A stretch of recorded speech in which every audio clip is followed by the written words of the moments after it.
আমরা এর আগে দেখলাম সরল কোণ কিভাবে হয়, তাই না? সরল কোণ হচ্ছে যে দুইটা রশ্মি বিপরীত দিকে যাবে, গেলে ওর মাঝে যে কোণটা উৎপন্ন হয় দুই পাশে, সেটাই কত কোণ? সরল কোণ।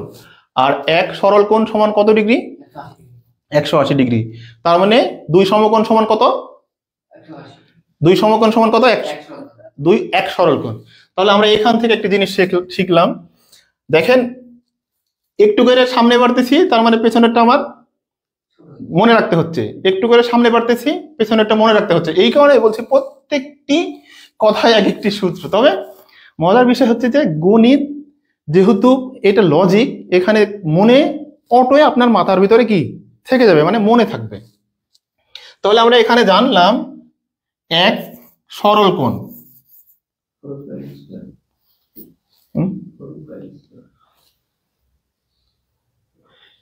এক সরল কোণ ইকুয়াল কয়টা সমকোণ? দুইটা সমকোণ। এটা মুখস্থ রাখতে হবে আর কি। তাহলে এক সরল কোণ সমান সমান পাইলাম দুইটা সমকোণ, কারণ এইটা একটা সমকোণ, এটা একটা, দুইটা সমকোণ যোগ করলে কত হচ্ছে? এক সরল কোণ। এক সরল কোণ সমান কত জানি আমরা? আর দুই সমকোণ 90 কত হয় তাহলে? 180 ডিগ্রি। তার মানে আমরা জানলাম যে এক সরল কোণ সমান দুই সমকোণ। সরল কোণের নিচে তাহলে কি কি আছে?